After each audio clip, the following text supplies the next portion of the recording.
Hello students, welcome back to Motion Education. चलो start करते हैं, है ना। ठीक है, तो आज एक नया चैप्टर पढ़ रहे हैं हम लोग, laws of motion, right. Motion in two dimension basically ख़त्म हो चुका है ना। और मोशन इन टू डिमेंशन में जो भी बेसिक बातें थी कि वो मोशन कैसे कैसे हो रहा है वो हमने देख लिया। क्लियर? अच्छा, अब सबसे पहली बात तो क्या है कि आपने कितने टाइप के मोशन देखे। तो हमने देख लिया है 1D मोशन, ठीक है, पूरा चैप्टर किया मोशन इन 1 डिमेंशन। फिर हमने देखा क्या 2D मोशन, क्लियर है। फिर पूरा चैप्टर 2D मोशन देख लिया, ठीक है। या फिर हमने अलग से पढ़ा नहीं है, ठीक है, हमने अलग से पढ़ा नहीं है, पर तब भी जो है क्या होता है कि हमने उसको वेक्टर फॉर्म में पढ़ लिया है। समझ रहे हो? मान लो किसी पार्टिकल की वेलोसिटी आती है 3D, मान लो 2i कैप आता है प्लस 3j कैप आता है प्लस 5k कैप आता है, ठीक है। तो इस तरह से सब देख लिया है मोशन वगैरह, स्पीड, वेलोसिटी, एक्सेलरेशन हमने i, j, k वगैरह सब में देख लिया यार, ठीक है। तो अभी तक हमने जितना भी चैप्टर पढ़ा है, ठीक है, अभी तक हमने जितना भी चैप्टर पढ़ा है उसमें हमने क्या देखा कि सर एक्सेलरेशन हो रहा है। क्लियर? अच्छा, तो उस टाइप से हमने ये तो देखा एक्सेलरेशन हो रहा है। और यहाँ पे याद करो, वहाँ पे क्वेश्चन कैसे आते थे भाई, एक कार है जिसकी वेलोसिटी अभी इतनी है, बाद में एक्सेलरेट कर जाती है वो, ठीक है। या फिर कार मूव कर रही है किसी वेलोसिटी से, आपने ब्रेक अप्लाई कर दिया। क्लियर है? तो वहाँ पर आप उस चीज़ का डिस्कशन कभी नहीं हुआ कि ये जो आपको फोर्स अप्लाई हो रहा है वो कौन दे रहा है, या फिर ये जो एक्सेलरेशन हो रहा है वो कौन दे रहा है। भाई एक्सेलरेशन कौन देता है? एक्सेलरेशन फोर्स देता है।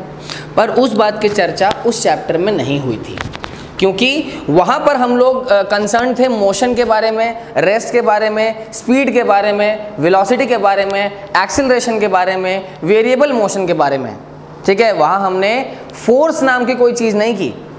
क्लियर है? की होगी पर डायरेक्टली नाम नहीं लिया। क्लियर है? जिस तरह जैसे मोशन 1D था, तो मोशन इन 1D में आपको ये पता होगा किस तरह हमने लॉज किए, ठीक है। लॉज किसके? मोशन के लॉज, जैसे कि 3 इक्वेशंस ऑफ मोशन होती हैं। क्लियर है? तो 3 इक्वेशन ऑफ मोशन में क्या देखा अपन ने? 3 इक्वेशन ऑफ मोशन में अपन ने ये देख लिया कि किस तरह स्पीड, वेलोसिटी, एक्सेलरेशन लिंक्ड होता है डिस्टेंस के साथ में, या डिस्प्लेसमेंट के साथ में, या फिर एक्सेलरेशन के साथ में। तो वो तो इक्वेशंस थी, पर अब हम लोग को जो भी एजेंट एक्सेलरेशन प्रोवाइड करा रहा था उसके बारे में यहाँ करनी है बात। क्लियर है? तो वो कौन था एजेंट ऐसा? उस एजेंट का नाम होता है फोर्स, ठीक है। उस एजेंट का नाम होता है फोर्स। तो ध्यान से सुनिए, आज एक नया चैप्टर स्टार्ट हो रहा है, force and laws of motion, ठीक है। Force and laws of motion, बिल्कुल। अब हम लोगों को फोर्स के बारे में स्टडी करना है और वो सारे लॉज गवर्न करने हैं, वो सारे लॉज पढ़ने हैं जो कि बेसिकली फोर्स को गवर्न करते हैं, ठीक है, कोई बात नहीं। क्लियर है? तो चैप्टर की स्टार्टिंग में सबसे पहला क्वेश्चन मेरे सामने ये आता है कि बेसिकली एक फोर्स क्या होता है, ठीक है। सबको पता है, ठीक है। हम लोग कहीं ना कहीं किसी मोमेंट पर फोर्स लगाते ही रहते हैं, कहीं ना कहीं। जैसे कि ये देखो, फोर्स लगाया, ऊपर गया, फिर नीचे आ गया। ये देखो, फोर्स लगाया, ऊपर के नीचे आ गया। जब मैं चल रहा हूँ तब भी मैं फोर्स लगा रहा हूँ। क्लियर है? अपने पैरों से अपने बेसिकली ग्राउंड पर फोर्स लगा रहा हूँ, ठीक है। तो फोर्स क्या होता है? अगर हम लोग बिल्कुल बचपन वाली डेफिनेशन स्टडी करें तो it is, force is a push और पुल, ठीक है। फोर्स इज अ पुश और पुल, ठीक है। तो बचपन में हमने 8th क्लास में, 9th क्लास में सिर्फ इतना स्टडी कर लिया था कि हाँ फोर्स इज अ पुश और पुल, पर ये थोड़ी सी इनकम्प्लीट डेफिनेशन है, ठीक है। इसका जो पूरा डेफिनेशन है अब आपके क्लास में, वो ये कहता है कि फोर्स इज अ पुश और pull which changes or either tends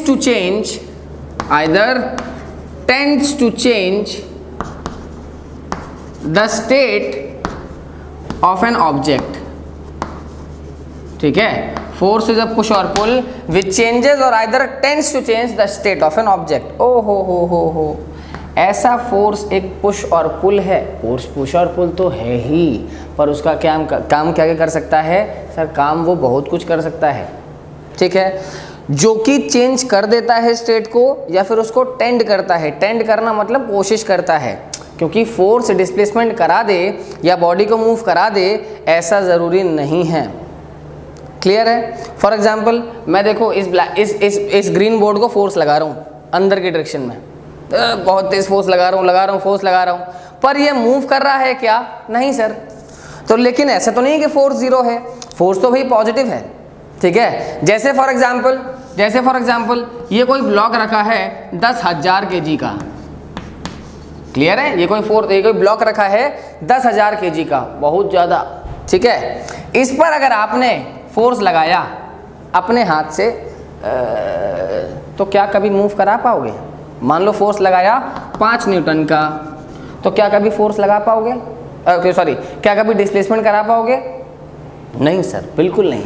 5 newton का force is not enough to move a 10,000 kg block. 5 newton बहुत ही कम होता है।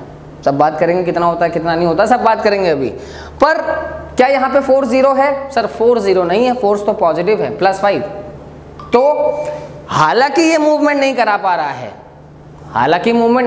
रहा है, तब भी फोर्स की डेफिनेशन यहाँ पे ट्रू है। कैसे? Sir force is a push और pull which changes or either tends to change मतलब उस चीज को चेंज करने की कोशिश करता है। क्लियर है? तो ठीक है, अब सवाल क्या आता है? अब सवाल ये आता है कि फोर्स कर क्या क्या सकता है। नंबर 1, ठीक है, it can move a body at rest. अगर रेस्ट पे कोई बॉडी होगी, ठीक है, अगर रेस्ट पे कोई बॉडी होगी तो उसको मूव करा सकता है। फॉर एग्जाम्पल एक फुटबॉल है, आपने फोर्स लगाया पैर से, मस्त एकदम, ठीक ना, रोनाल्डो की तरह या रोनाल्डिनिहो की तरह, ठीक है, तो क्या होगा? मूव कर जाती है। तो इसका मतलब फर्स्ट इफेक्ट क्या हुआ फोर्स का? It can move a body at rest. कोई रेस्ट में बॉडी पड़ी होगी, आपने फोर्स लगाया तो वो मूव कर गई। ये होता है effect of force. Second effect of force, अगर कोई मूविंग बॉडी होगी तो उसको रेस्ट में ले आएगा। कैसे? भाई गोली खड़ा है, फुटबॉल आ रही है, तो फुटबॉल तो बॉल आ रही है, वो तो मोशन पे है, पर अपन ने जब ऐसे करके उसको स्टॉप कर लिया तो क्या किया? सर फोर्स लगाया मैंने, फोर्स लगाया ना उसको रोकने के लिए। तो बॉडी पहले मूविंग थी, मोशन में थी, अब जाके रेस्ट पे आ गई। क्लियर है? बॉडी पहले मूविंग थी और अब जाके वो रेस्ट पे आ गई। तो basically I can say sir force can also stop a moving body. ठीक है, या फिर सबसे पॉपुलर आपके कार के, आपके साइकिल के, आपके बाइक के जो ब्रेक्स होते हैं, वो उसका क्या काम होता है? उन ब्रेक्स का काम होता है कि आपको बॉडी को, चलती हुई बॉडी को अगर रेस्ट पे लाना है तब ब्रेक्स काम करते हैं। क्लियर है? ओके, ठीक है। अब देखो भाई थर्ड इफेक्ट क्या है? It can change the direction of a body. हल्का सा फोर्स लगा के हम लोग डायरेक्शन चेंज कर सकते हैं। फॉर एग्जाम्पल आप या तो कार चला रहे हो या तो बाइक चला रहे हो। क्लियर है? तो एक फोर्स तो आपको मूव करा रहा है, उसकी बात नहीं चल रही है। वो जो इंजन है वो आपको फोर्स लगा रहा है, वो तो चलने के लिए फोर्स लगा रहा है। पर अगर आपने स्टीयरिंग को हल्का सा मूव किया तो स्टीयरिंग पे का कोई इंजन लगा रहता है? स्टीयरिंग पे कोई इंजन नहीं होता है। स्टीयरिंग खाली डायरेक्शन के लिए होता है, वो खाली पहियों की डायरेक्शन चेंज करता है। पर जब आप स्टीयरिंग पर फोर्स लगा रहे हो तो उससे डायरेक्शन तो चेंज हो ही गई, और अगर उसकी डायरेक्शन चेंज हो गई, इसका मतलब sir force can also change the direction of an object. ठीक है, next effect, force can also change the speed of an object. पहले धीरे आ रही थी कोई चीज़, फिर उस पर फोर्स लगा दिया और अब उसका वेलोसिटी क्या हो गया? इंक्रीज हो गया। ठीक है, स्पीड पहले कुछ थी, स्पीड बाद में कुछ हो गई। अरे सर क्या हो गया? एक्सेलरेशन हो गया। कौन दिया एक्सेलरेशन? फोर्स दिया एक्सेलरेशन। फोर्स की वजह से एक्सेलरेशन आ गया, F = ma। शायद आपने पढ़ा भी होगा, बिल्कुल पढ़ा होगा यार। क्लियर है? तो ये चीज़ है। और सबसे last, force can change the dimension of an object. Dimension कैसे? भाई ये चौक है, मस्त एकदम अप्सरा की चौक, बहुत अच्छी, ठीक है। इसको आपने क्या किया? हमने फोर्स लगा दिया तो देखो ये टूट गई, तो डायमेंशन चेंज हो गया। क्लियर है? पहले इसका डायमेंशन कुछ और था, अब इसका डायमेंशन कुछ और हो गया। तो force can also change the dimension of an object. Clear है? फॉर एग्जाम्पल ये कोई पेपर है, ठीक है, फॉर एग्जाम्पल ये कोई पेपर है, तो पेपर का भी शेप है, ठीक है, इससे कुछ डायमेंशंस हैं। कैसे डायमेंशन है? ये इसका कुछ लेंथ होगा और ये इसका कुछ ब्रेड्थ होगा और इसकी कुछ थिकनेस होगी। क्लियर है? तो ऑन अप्लाइंग सम फोर्स, ये देखो मैंने फोर्स अप्लाई किया और इस पेपर का डायमेंशन क्या हो गया, चेंज हो गया। क्लियर है, देखो चेंज हो गया, परमानेंटली चेंज हो गया। क्लियर है, तो इस तरह हम लोग बोल सकते हैं कि सर फोर्स के ये सब चेंजेस, ये सब चेंजेस फोर्स कर सकता है। क्लियर है, तो therefore we can say force is a push और पुल विच चेंजेस और other tends to change the state of an object. Clear, बहुत बढ़िया। अब देखो, ठीक है, अब भाई क्या होता है, इंपॉर्टेंट पॉइंट यहाँ पे ये है, पहली बात जो आपको पता होगा, क्योंकि वेक्टर में हमने पढ़ा है कि force is a vector quantity. Force is a vector quantity. वेक्टर क्वांटिटी मतलब a quantity which possesses magnitude as well as direction is known as a vector quantity. Clear है, अगर आपने मेरे वेक्टर के लेक्चर देखे होंगे, बिल्कुल first lecture in of physics का, तो उसमें मैंने पहले आपको बताया होगा कि मान लो कि फोर्स इज इक्वल टू कितना है, 100 न्यूटन है। मान लो force is equal to 100 newton है और मास इज इक्वल टू कितना है, 50 kg है। मान लो फोर्स 100 न्यूटन है और मास 50 kg है, तो एक्सेलरेशन कितना आएगा, ओ ए इज इक्वल टू होता है F/m, क्योंकि sir force is equal to होता है m इंटू ए, है ना। तो आपने रख दिया 100, आपने रख दिया मास 50, कैंसिल 2, तो बेसिकली आ गया 2 मीटर पर सेकेंड स्क्वायर। क्या ये सही है? नहीं सर, बिल्कुल गलत है, बिल्कुल गलत है। क्यों?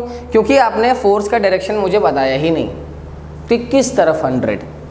ठीक है भाई, हो सकता है कि इस तरह 100 हो, इस तरफ 100 हो। कैसे? मास ये रखा हुआ है और फोर्स लग रहा है इधर 100 न्यूटन का।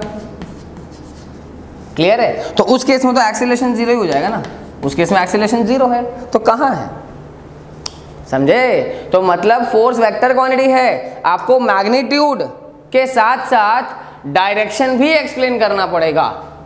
क्लियर है, तो ठीक है भाई, समझ गए, force is a vector quantity. Okay, अब क्या है भाई, जो फॉर्मूला है फोर्स का वो आपको पता है, हालांकि फिर से एक बार डिस्कस कर सकते हैं कि ये होता है formula F is equal to m into a. Clear है, ओके।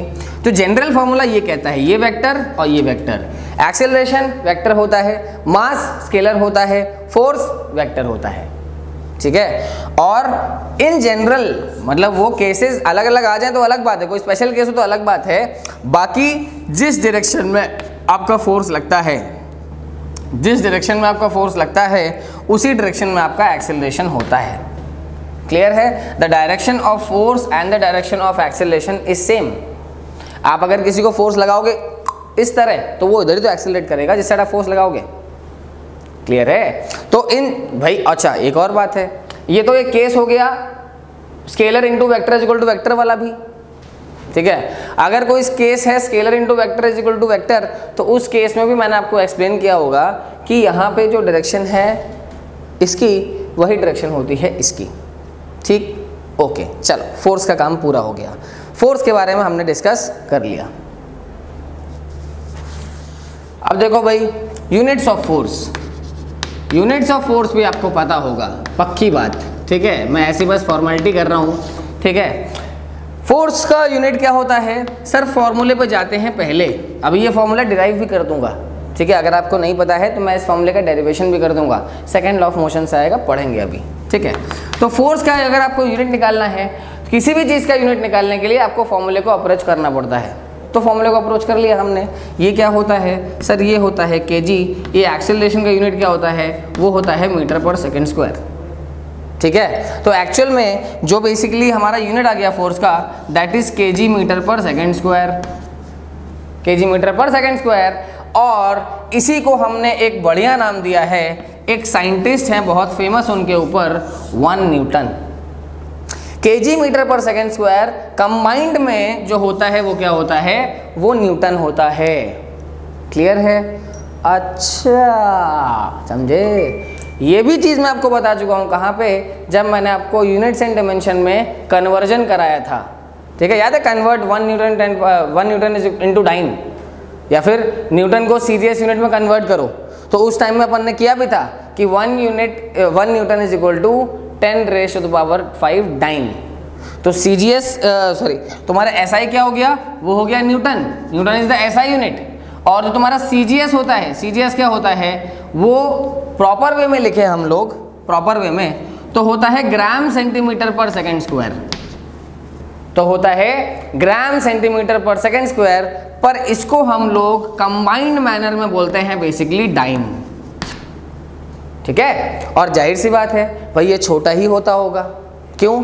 बिकॉज सर सीजीएस हमेशा ही छोटा होता है, सीजीएस हमेशा ही छोटा होता है। क्लियर है मेरी बात? ठीक है, और जो रिलेशन है आप आराम से कर सकते हो कि 1 newton is equal to 10 raise to the power 5 dyne. ठीक, अच्छा कोई बात नहीं। अब इसमें है क्या? ठीक है, अब इसमें क्या है? अब यार चलो एक क्वेश्चन आता है आपके सामने, अगर ध्यान से देखो, मान लो क्वेश्चन आता है आपके सामने, डिफाइन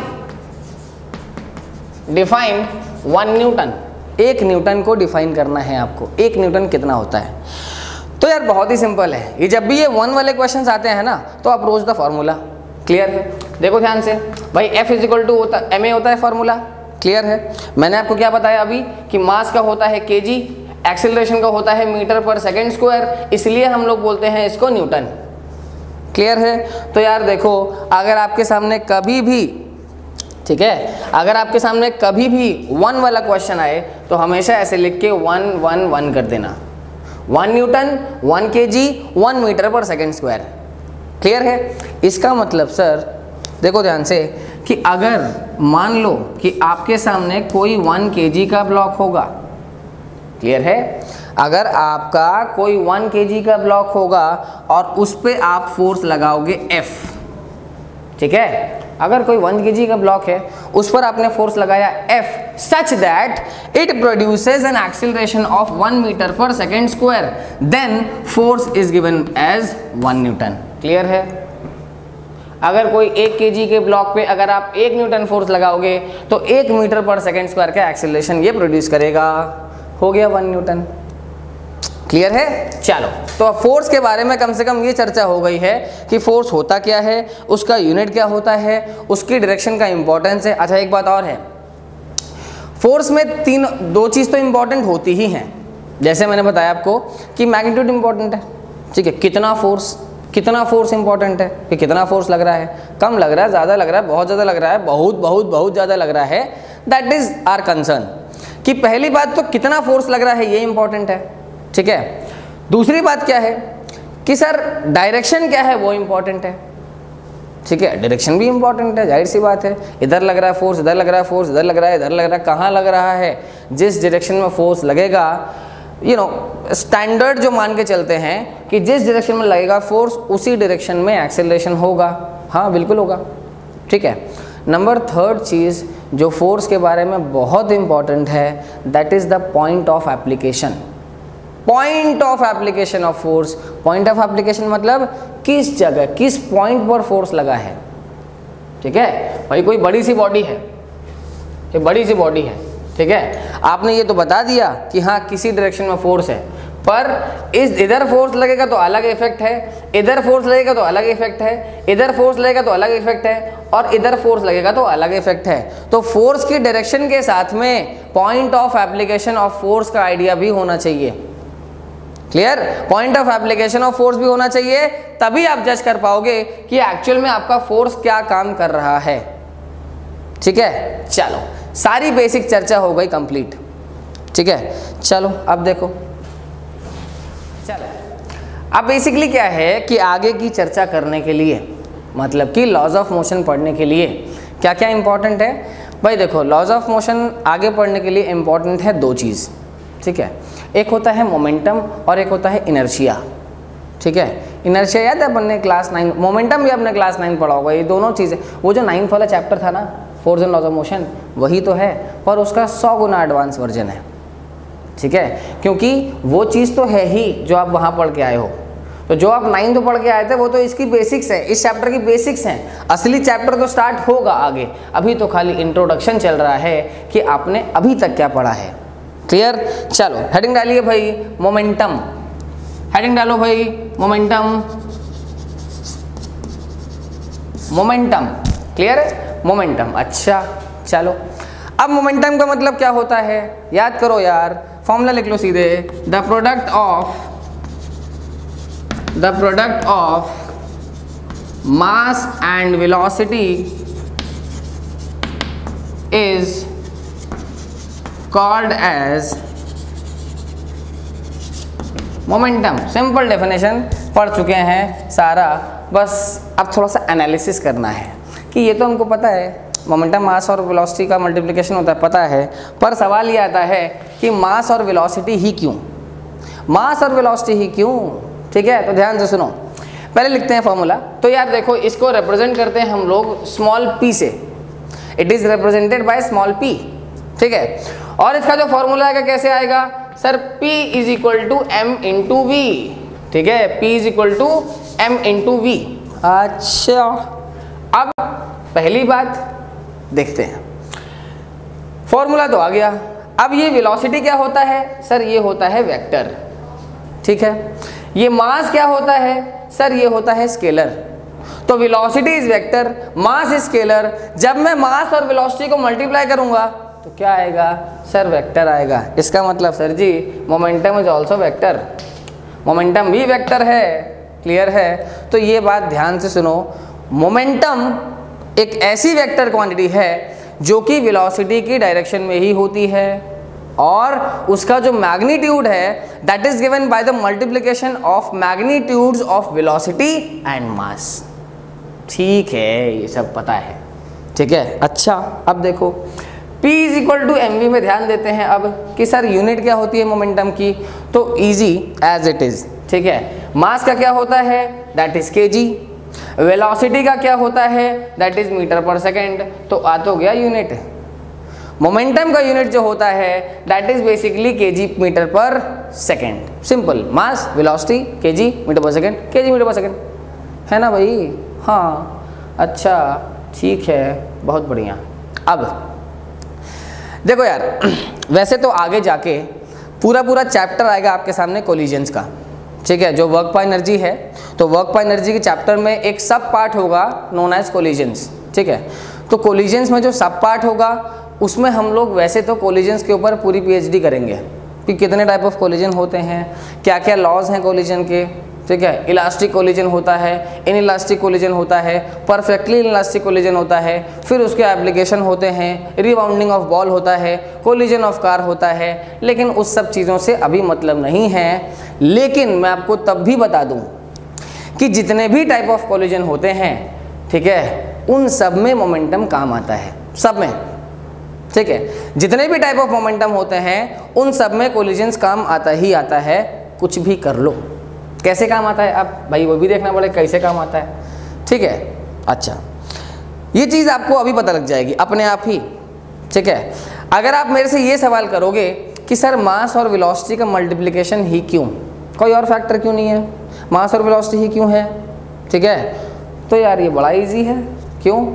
केस लेते हैं ना हम लोग। मान लेते हैं कि मेरे सामने दो कार्स हैं, एक कार ये है और एक कार ये है। क्लियर है? दोनों ही कार कौन सी हैं? वैगनार एंड वैगनार, दोनों सेम, एकदम same model, same colour, same year, same date, सब कुछ बिल्कुल डिट्टो सेम है। ड्राइवर का मास भी सेम है। ठीक, अच्छा मास सेम है। अब मान लेते हैं इसकी वेलोसिटी कितनी है, इसकी वेलोसिटी है 40 मीटर पर सेकेंड। क्लियर? इसकी वेलोसिटी है 40 मीटर पर सेकेंड, और इसकी जो वेलोसिटी है वो है 4000 मीटर पर सेकेंड। इसकी वेलोसिटी 40 मीटर पर सेकेंड और इसकी वेलोसिटी है 4000 मीटर पर सेकेंड। अच्छा, अब इस केस में मान लो कोई यहाँ पे आदमी खड़ा हुआ है। ठीक है, मान लो यहाँ खड़ा है निहार ज्योति। ठीक है, तो निहार ज्योति यहाँ पे खड़ा हुआ है और यहाँ पे भी निहार ज्योति खड़ा हुआ है। क्लियर? तो यार सबसे प्रॉपर कोलिजन किस केस में होगा? निहार ज्योति को जो चोट लगेगी वो किस डायरेक्शन में ज़्यादा चोट लगेगी? इस केस में सर। ठीक है, क्यों? क्योंकि सर इसकी वेलोसिटी ज़्यादा है, भले ही मास सेम है दोनों कार का, पर जिसकी वेलोसिटी ज़्यादा उसका प्रॉपर कोलिजन। मानते हो कि नहीं? हाँ, नहीं यकीन है तो चले जाओ, है ना, गाड़ी चला लो, सामने खड़े हो जाओ, पता चल जाएगा, है ना भाई। चलो ठीक है, अब देखो अब क्या है, सेकंड केस हमारे पास में एक वैगनार है। फिर से ये वैगनार है हमारे सामने और साथ में एक इनोवा है। इनोवा। इतना तो खैर इन्फॉर्मेशन सबको होगा कि इनोवा एक बड़ी कार होती है, एसयूवी होती है, और वैगनार गरीबों की कार होती है, बजट कार होती है, ठीक है, छोटी सी एकदम। चलो अब इन दोनों की मैंने स्पीड कर दी बराबर। मान लो इसकी कितनी है 40 किलोमीटर पर आवर, ठीक है, और इसकी भी वेलोसिटी कितनी है 40 किलोमीटर पर आवर। दोनों ही केस में क्या है कि कार डिफरेंट, इस बार मास डिफरेंट है, वेलोसिटी इस बार मास डिफरेंट है, वेलोसिटी सेम है। पिछली बार क्या था सर, मास सेम था, वेलोसिटी डिफरेंट थी। तो देयर आर केसेस, ठीक है, ये इस केस में जो हो गया सो हो गया। इस केस में देखो, इस केस में क्या है कि इसका मास ज़्यादा है पर दोनों का वेलोसिटी सेम है। और मान लेते हैं यहाँ पे कौन खड़ा है, यहाँ पे खड़ा है हिमांशु कलीटा। दोनों ही केसेस में, ठीक, किस में चोट आएगी ज़्यादा या फिर किस में बढ़िया कोलिजन होगा, क्योंकि बढ़िया कोलिजन होगा तो चोट ज़्यादा लगेगी, ठीक है सर, इस केस में, इनोवा वाले केस से, ठीक है, बिल्कुल, ठीक है। आप लोगों ने सुना ही होगा सलमान भाई का पूरा इंसिडेंट। तो इसी तरह, ठीक है, इसी तरह कुछ कोलिजन होता है और इसी तरह बेसिकली अच्छा कोलिजन होता है। जब मास ज़्यादा होता है और वेलोसिटी ज़्यादा होती है तो बेसिकली मोमेंटम ज़्यादा होता है, ठीक है। तो यार तरह तरह की बॉडीज़ थी, तरह तरह उनकी वेलोसिटीज़ थी, ठीक है। तो कब तक देखते हैं उनको सिंगल सिंगल, तो सब ये बोला कि ऐसा है कि अपना मास वेलोसिटी मल्टीप्लाई कर दो, अपना मास वेलोसिटी मल्टीप्लाई कर दो, जिसका प्रोडक्ट मास और वेलोसिटी का ज़्यादा होगा उसका मोमेंटम ज़्यादा होगा। क्लियर है? इसीलिए हम लोग स्पेसिफिकली मास भी ले रहे हैं और वेलोसिटी भी ले रहे हैं। क्लियर? जिसका मास ज़्यादा उसका मोमेंटम ज़्यादा, जिसका वेलोसिटी ज़्यादा उसका मोमेंटम ज़्यादा, जिसका product of mass and velocity ज़्यादा उसका तो मोमेंटम कन्फर्म ज़्यादा। क्लियर? समझ गए? इसका मतलब सर एक सिंपल सी बात कर सकते हैं यहाँ पे कि P proportional to mass and P proportional to velocity. Clear भाई? ठीक है, बहुत बढ़िया, ठीक है। तो एक चीज़ आप और नोट बना के पॉइंट कर लो, ठीक है, कि momentum is used for collisions, ठीक है, मोमेंटम कोलिजन्स में काम आता है, ठीक है। चलो अब देखो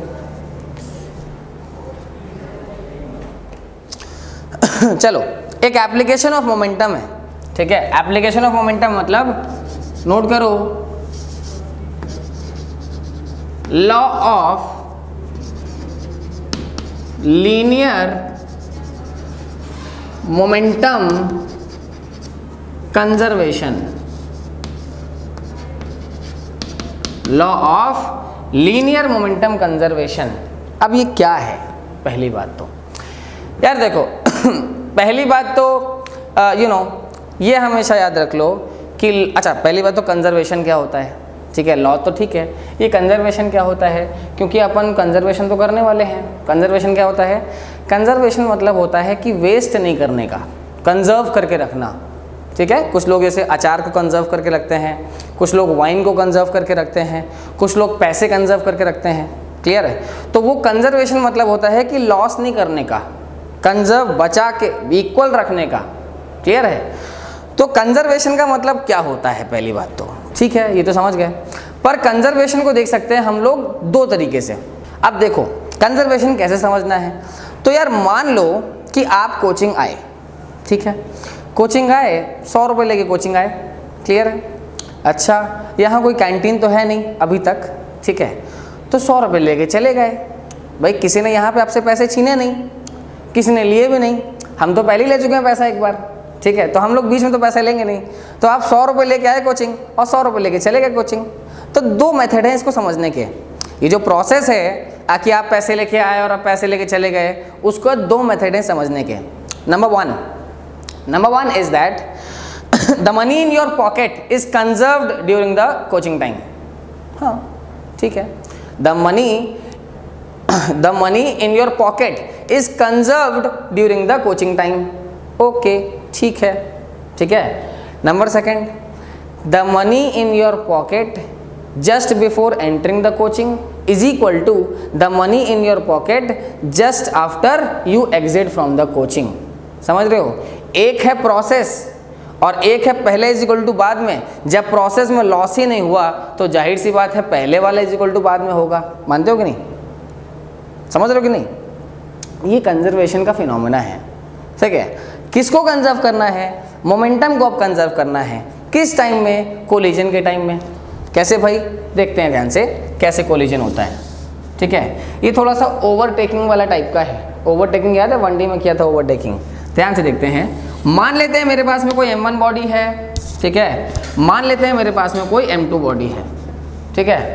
ठीक है, अच्छा पहली बात तो एक और चीज़ पहले यहाँ देख लो, ठीक है। एक पहले इसका डायलॉग लिख लो, इसका जो लॉ है उसमें लिख लो, द लीनियर